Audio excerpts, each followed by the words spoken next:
Our last story in Indiana this week, and love him or hate him, you can't escape him. Lieutenant Governor Micah Beckwith back in the news this week, not for anything he did this week, although, he's up to his usual shenanigans. But this week we have a story from the Indiana Citizen. Beckwith and his allies planned strategies to push conservative ideology in schools in an April meeting, we found out.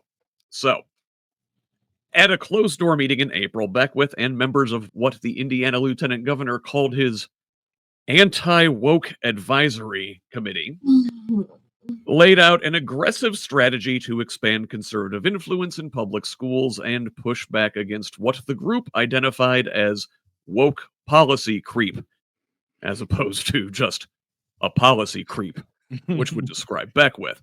The committee detailed plans to launch conservative student clubs, reshape teacher training programs, and identify school districts where diversity and pro-LGBTQ plus policies are in place, according to meeting notes obtained by the Indiana Citizen and verified as authentic by a person familiar with the committee.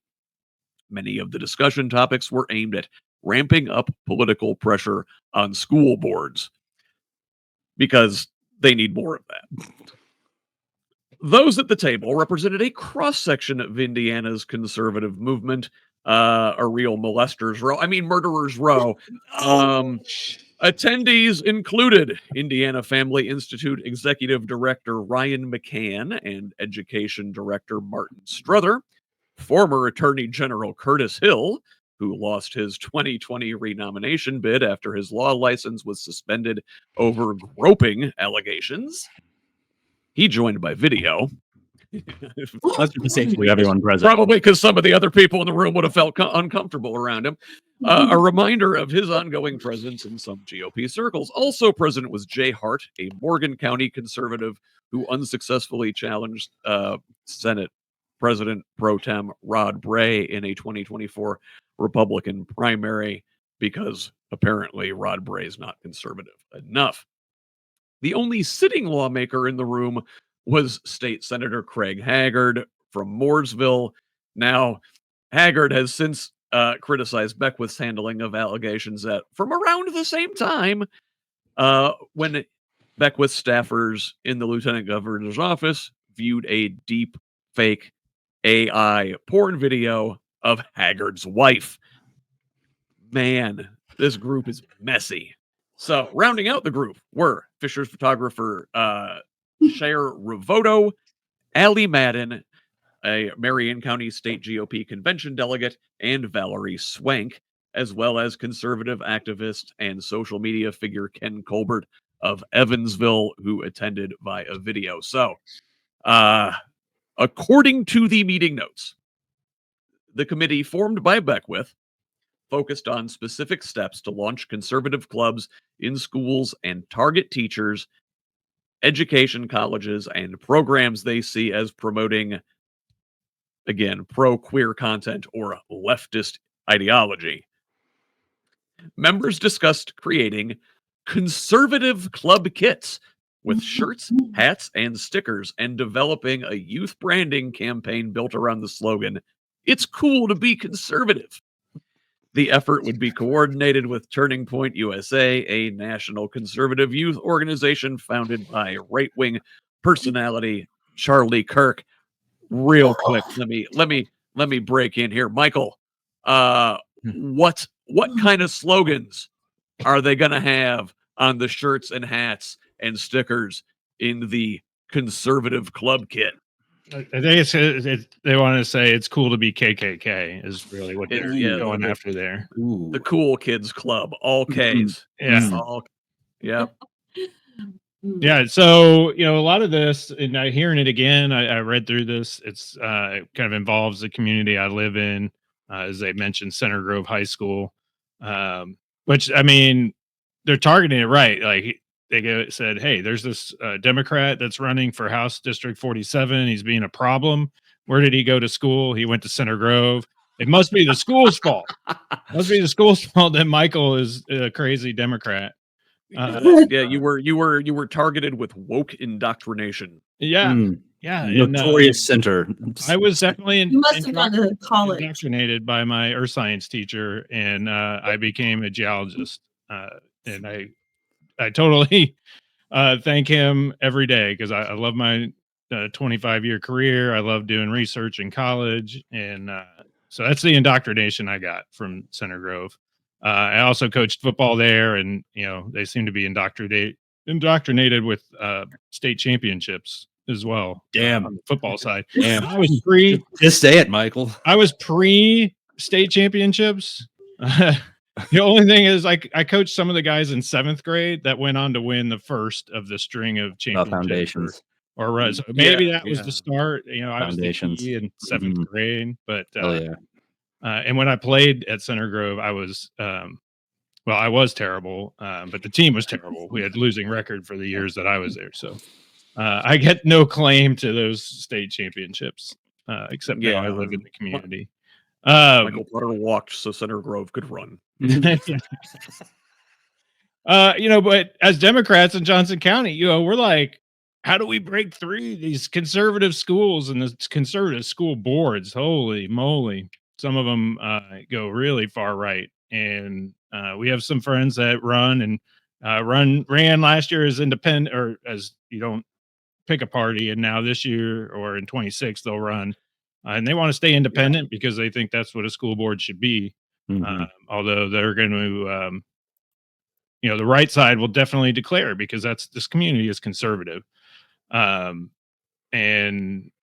so I really don't know where that comes from. I know there was a flag up in a window that could be seen from the road, and that was a big thing. It was LGBT QIA flag. And, I welcome it. I think our schools need to have these welcoming niches. And just because somebody welcomes a population of people, doesn't mean the whole school's changed. Doesn't mean every teacher's changed. It just means there are people that like art. There are people that like sports. There are people that like science. There is a chess club. There is a theater club. There's a marching band. Like, just because we have all these clubs doesn't. And then there's LGBTQIA.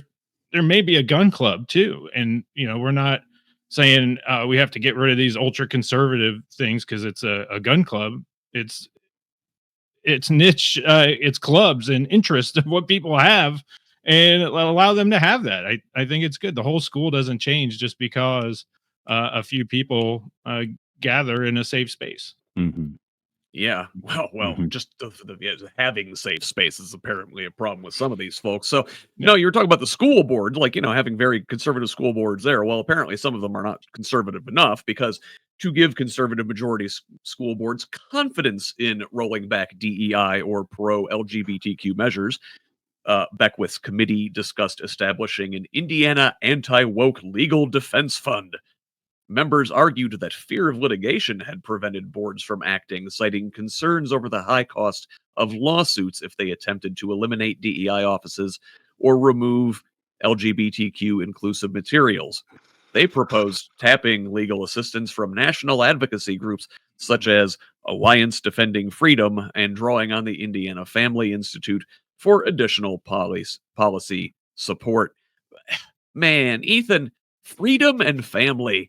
Those are a couple of words that There are a couple these of folks really like to rally around. They do. and then they really taint the brand of a couple things that should be pretty non-controversial, eh? Hey, I mean, it is important to recenter on how central and absolute the authority of the father is in the Christian nationalist and the far right, or there is literally God, and then the biological human father, and anything in between that tries to get in and influence the family and influence the children is illegitimate and a threat.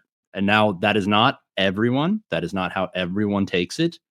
But even the presence of that as a grounding ideology is very, very present in these conversations. And so, if you believe that being gay or being trans is something you catch, is like an idea that you get infected with that then makes you that virus. Yes, literally that. If you believe that, then exposure is the danger. Exposure is the danger. And the idea that you as a parent may have beyond your control a child that is a way you do not understand and do not accept is terrifying to many, many people. And that's really that now we're starting to get to the heart of this issue, where people are scared of the idea that they could have a child that they truly do not understand and disturbs them. And that is exactly what these clubs are for. They are so that people can feel comfortable being themselves, whether that is the chess club or whether that is whatever the club, the thing that you feel safe and comfortable being yourself in this environment. That's what that club is there for. And there are people who are very worried about the idea that their child could be gay or their child could have questions about that, and that could be outside of their absolute control. And I think that we need to be honest as a community. I think we need to be compassionate towards people's fears and concerns.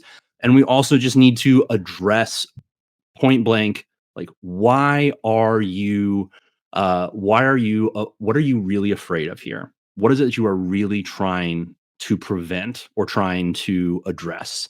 Because I mean, besides the fact that like it's cool to be conservative is maybe the least cool thing anyone has ever said ever. If you have to say it. Like if you have to say it, which just really goes to show that again, coming back to this idea that like this is about the men in the room. This is about the dudes who want control. They want control of everything. They want control over what's cool or not. Yeah, no, we're cool. You're not cool. We're cool. It says so on my shirt. It's like, damn, you won the argument there. You are cool. And you made it illegal to say anything else is cool or for anybody to think that something else is cool. They were worried whenever gay characters were appearing on television.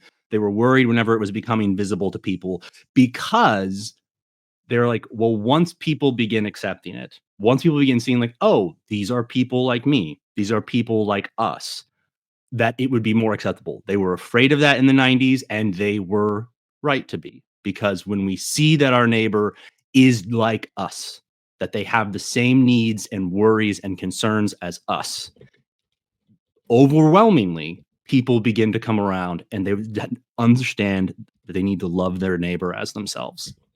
But if you can make it go away, if you can make it invisible so that the only narrative about it is coming from people that were wearing a shirt that says it's cool to be conservative, then that's the only thing that you're going to think about these people that we are otherwise making invisible and silencing.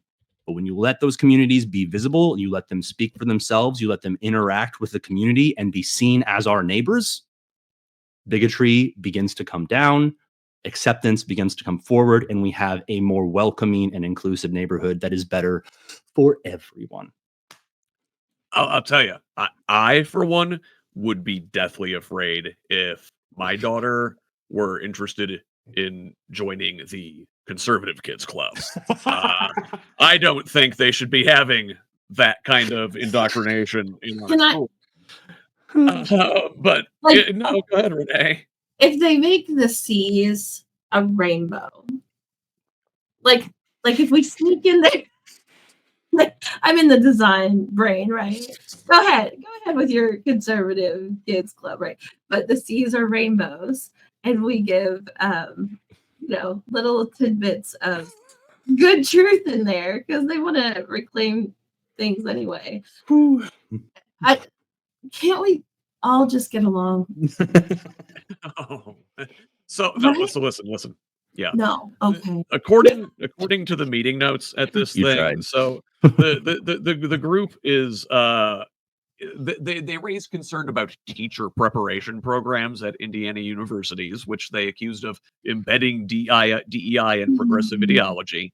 Okay, so their recommendations included a statewide audit, recommendations for or requirements, for curriculum transparency, and mandates that training emphasize the U.S. Constitution, free market economics, and character education. And the group also discussed ways to enforce patriotic and conservative laws. I think Ethan hit at something here, Renee, which is the translation of, you know, like God's authority into the Father, you know, as on heaven, as on earth below, right? And they're going after preparing the teacher preparation and the colleges. And, you know, it turns out that education is predominantly a woman's field. And I can't help but think that that is part of the clash here, is that these misogynists and, you know, patriarchal authoritarians have a problem with these women who are not under their thumb teaching their kids. Mm-hmm. Okay. Since I'm the woman in the conversation here, The pregnant we're all equal. When I hear all of this and the whole conversation is like, okay, we're talking about all of the things that are happening, but what are we going to do to change it and stop it, right? And there's an aspect of Gavin Newsom, for example, and it's not, yes, he gave permission to his PR team to do the pictures and everything. And if you look up who the woman is in charge of that, I'm here for all of that. But the point being, if you play with them at their own game, we're playing chess, right? We are playing chess. And trying to form a culture and establish some type of future at the same time. And those two things are, first of all, ridiculous that that's even true, but it's true. And so what do? We take ownership of the thing. Like I wrote in our little side chat, if they're going to speak Bible, shout it back at them, right? What did Jesus do? He fed them. He healed them. He turned over the tables. We know the things. And as much as I wanted to walk away from the pain of the things I was taught and told I had to do, I do know these stories, and there is another way to look at them. And if the Jesus story and the Bible is the way that and the culture that we live in, then we speak the truth within that. He was a liberal. He wanted people to. He was a liberator of. I believe Ethan Hawke did a movie called like Jesus Was a Commie, and I'm kind of inclined to agree. Right. So like, I'm just saying, how do we play at the same game? If they're going to have this little club and we throw the rainbows on it, right? And it's like, hey, but we all stand together against the thing. Like, instead of hiding from, well, oh, we can't say LGBTQ now. If you've got 500 people saying LGBTQ is fine, and you're in a town where only 300 people are in the school, do you get what I'm saying? Like, you flood them with it anyway. They can't go shut all of you up at the same time. Yeah. For sure. Look, listen, I'm an atheist, and you know who I'd really like to see run for president in the next cycle that they're not talking about enough is Raphael Warnock. If anybody can rain fire down upon these Christian nationalists, it is a preacher. Yes. So, yes.